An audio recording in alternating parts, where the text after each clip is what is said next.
Hola a todos, muy buenos días. Ayer pasó una cosa un poco rara.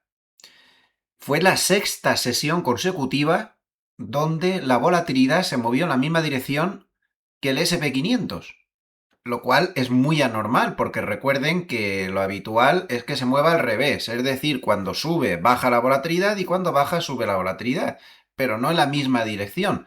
Pero esto volvió a pasar. Lo pueden ver aquí, al final se remontó bastante, pero el caso es que se bajó y la volatilidad cayó el 1,97% hasta 17,88. Pues bien, según comentan los grandes bancos de inversión, 6 sesiones consecutivas con la volatilidad en la misma dirección que el índice, es decir, totalmente contrario a lo normal, no había sucedido desde que se tienen registros. Por lo tanto, estamos en un momento de mercado absolutamente histórico. Estamos viviendo una euforia alcista como nunca habíamos visto antes. Hemos visto momentos muy alcistas, pero no tan concentrados en el tiempo con la euforia, digamos, tan rápida, tan agresiva como la que tenemos ahora. Todo el mundo intenta cubrirse para atrapar la subida, nadie se cubre por debajo. Mientras todo salga bien, pues seguiremos subiendo, pero en caso de que pasara algo, hubiera una noticia, hubiera un factor externo negativo, el batacazo puede ser apoteósico porque no tenemos ni una cobertura. Quédense que este vídeo les va a interesar. Empezamos. Muy buenos días a todos, bienvenidos. Les habla José Luis Cárpatos y esta es nuestra crónica de apertura de la sesión de hoy, miércoles 13 de mayo. Empezamos a grabar a las 8:43 de la mañana, hora de Zúrich, 2:43 de la mañana, hora de Nueva York. Empezamos dando una miradita al paper de cierre de Harnett de ayer, de Goldman de ayer, donde, bueno, pues vemos que hubo compras. El MOC terminó con desequilibrios compradores de 4.400 millones de dólares. Y el volumen, pues estuvo más o menos normal, con 19.700 millones de acciones negociadas, cuando el promedio está en 19.000 millones. ¿Y qué pasó ayer para que estuviera la sesión un poco tensa, aunque al final volvieron a entrar compras por esta euforia que estamos narrando, que sigue ahí y que no parece que sea fácil quitársela de encima? Pues lo que ya sabemos, pues por el retraso de las conversaciones entre Estados Unidos e Irán, por la presión de Corea con esa historia de que se podía poner un impuesto extraordinario sobre la inteligencia artificial para dar un dividendo a los ciudadanos, una paguita a los ciudadanos para que le voten a los políticos. Y también, pues evidentemente, el IPC que quedó pues un poquito tenso, pues por culpa de la guerra. Al final es el IPC más alto, para ser exactos, hablando del índice general desde junio del 2022, y evidentemente pues esto está manejado por el petróleo, la guerra y todo lo que está pasando. Y a continuación habla aquí de 5 factores que han provocado el fuerte rally de los semiconductores, que como saben pues está totalmente desmadrado. Me ha parecido tan interesante que he preparado aquí una pequeña, un pequeño esquema con Claude donde resume lo que dice el paper, ¿no? Los puntos principales. Y son bastante interesantes. Cinco flujos que han impulsado el rally de los semiconductores. Voy a agrandar.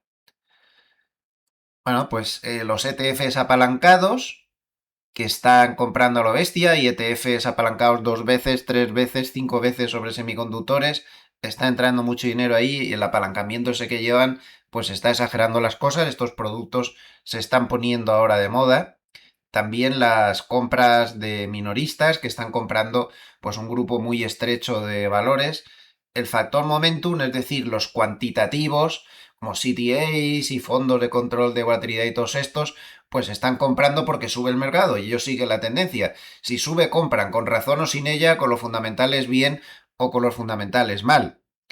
El cuarto factor que ha impulsado este rally de los semiconductores pues sería el cierre de cortos, forzados a recomprar con tantísima subida.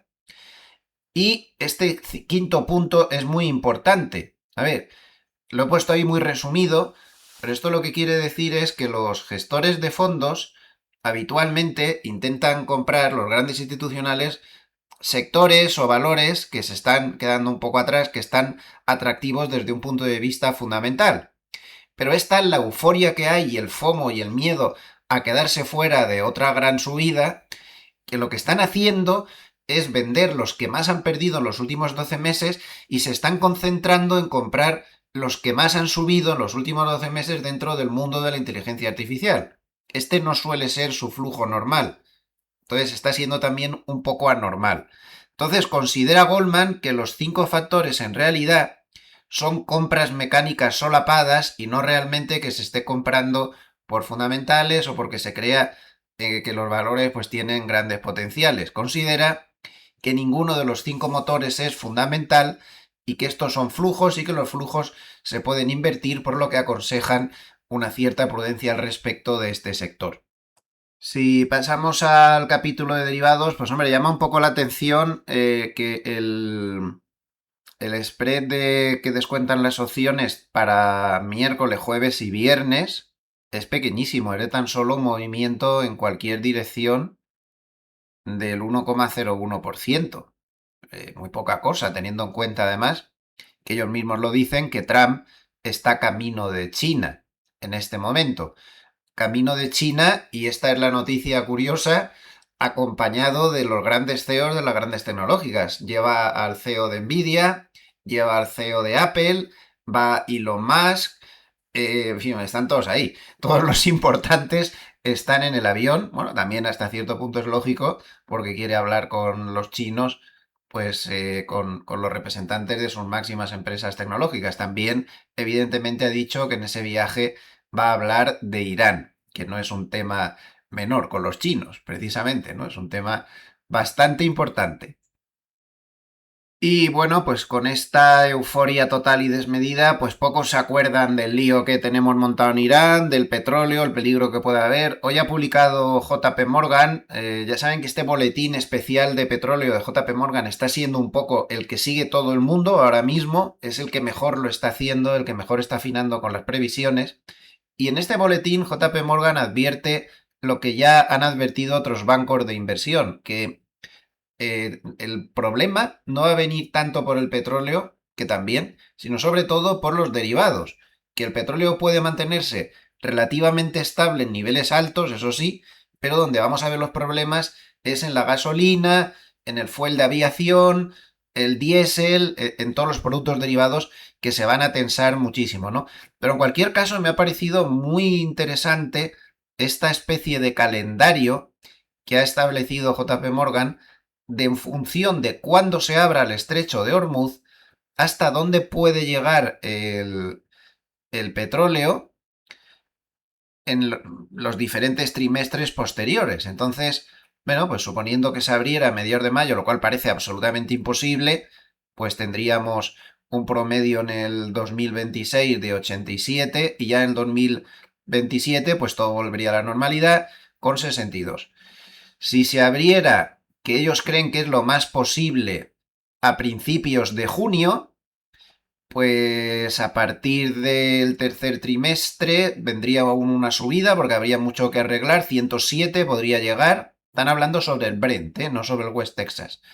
En el cuarto trimestre ya bajaría a 95, primer trimestre del 27 82 y ya se iría regularizando la cosa. Si se abre para primeros de julio, pues la cosa se complica, porque en el tercer trimestre ya tendríamos 122, en el cuarto trimestre 114 y aún estaríamos en el primer trimestre del 2027 a 101, evidentemente ya con repercusiones sobre la inflación duras.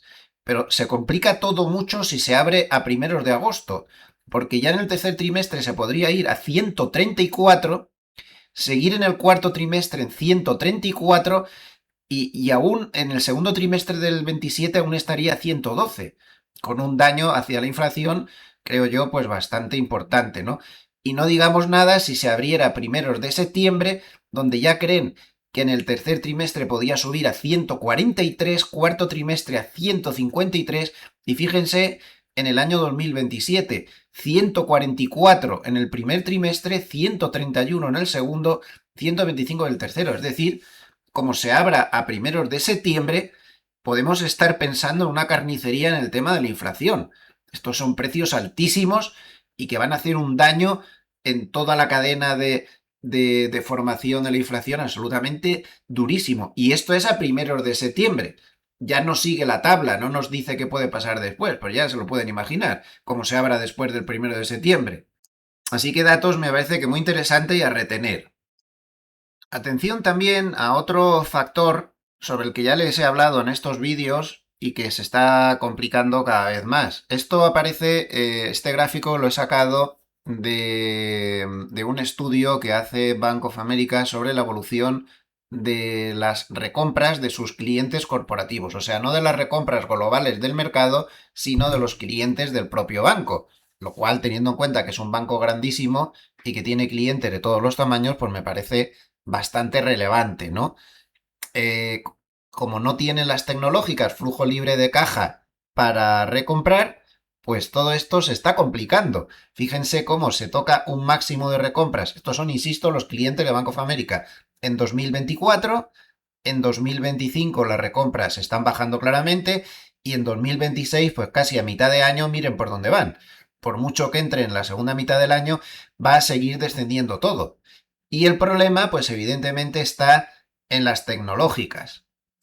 Fíjense en este otro cuadro por sectores, también de que lo he sacado los datos techo con cloud de datos de Bank of America, como las financieras, en las últimas 12 semanas es este gráfico, como el sector financiero es el que lleva la voz cantante de las recompras y la tecnología se está quedando atrás, cuando durante muchísimo tiempo, años, era la tecnología la que llevaba la voz cantante en las recompras con mucha diferencia.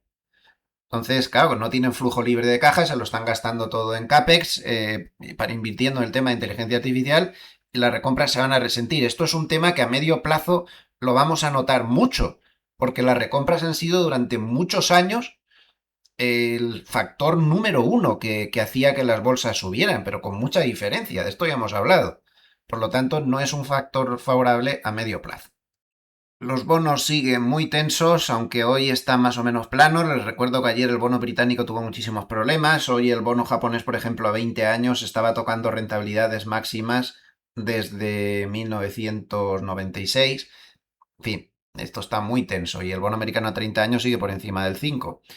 Hay que recordar también que hoy se ha hablado mucho esta noche de que Irán asegura que tiene una capacidad de misiles muy alta, muy por encima de lo que dijo Trump, y hay muchos diarios norteamericanos que confirman eso, citando fuentes de inteligencia. Se habla de que Irán tendría intactos el 70% de sus misiles, por lo tanto puede dar muchísima más guerra si sigue este conflicto. Curioso esto que ha puesto Trump en su red social. Después de Canadá y de Groenlandia, pues ahora es Venezuela. Como ven, ha vuelto a poner el dibujito con Venezuela, el estado 51. Ya saben que estas cosas luego el mercado no se cree nada. En Polymarket se le da un 5% de posibilidades de que efectivamente Venezuela llegara a ser el estado 51. Pero bueno, no deja de ser curioso. Trump también ha dicho esta noche que la bolsa subirá como la espuma y la inflación bajará una vez que termine la guerra en Irán y que no va a terminar mientras no haya un buen acuerdo. Y esta noche pues la sesión ha sido mixta en Asia con el Nikkei subiendo 0,84% y la bolsa china plana. La rentabilidad del bono americano a 10 años, ojo, en el 4,46%. Vamos un repasito rápido al tablero. Tenemos al DAX alemán subiendo 0,77, Eurostoxx 50 0,76, dólar yen plano, euro dólar menos 0,16 hasta 1,1741. El Bitcoin finalmente no ha podido con su media de 200, más 0,63% hasta 80.994. Los bonos con ligeras subidas, SP500 más 0,16 hasta 7.438, Nasdaq más 0,52%, Russell más 0,14, el oro sube 0,51 hasta 4.711 dólares por onza Troy, y el petróleo, pues por motivos técnicos, porque no ha habido nada favorable, baja 1,14% hasta 101,02 dólares por barril. Si damos un vistazo al SP500 desde el punto de vista técnico, pues bueno, ayer tuvimos una sesión de ida y vuelta, al final se quedó ahí una especie de martillo, no ha llegado la sangre al río, por lo tanto seguimos valorando los mismos niveles. Consideramos el soporte clave en 7.300, no lo pierda, por aquí no ha pasado nada. Y por arriba, pues le vamos a dar la resistencia a la banda de Movalem superior en 7.460, la zona 7.460 a 7.500. Desde el punto de vista cuantitativo, pues nos tenemos que andar con ojo porque por arriba hay una zona de resistencia muy fuerte entre 7.450 y 7.500. Si consiguiera pasar, se puede ir fácil a 7.600 porque no hay nada entre medio, pero la resistencia es tela marinera, 7.450 y 7.500. Pero por debajo, atención, hay un soporte fuerte en 7.350, un poco por encima del mínimo de ayer, y otro soporte no tan fuerte en 7.300, pero es que por debajo de 7.300 no hay absolutamente nada. Entonces, si por alguna razón, algún catalizador negativo, por una simple corrección técnica, cayera de la zona 7.300, tiene un agujero vacío, podría caer hacia cualquier sitio. No hay coberturas que amortigüen, no hay soportes, no hay nada. Creo que debemos ser conscientes de este tema. Pues nada más, tienen todos los datos. Si les ha gustado este vídeo, les agradecería mucho un like o que se suscriban al canal si aún no lo han hecho. A nivel de vídeos particulares, me despido hasta dentro de unas horas con la crónica de media sesión. Muchísimas gracias a todos los amables escuchantes. Recuerden que esta es su cadena internacional para todos los hispanoparlantes del mundo que estén interesados en las finanzas. Les envío saludos afectuosos desde Suiza. Gracias, hasta pronto.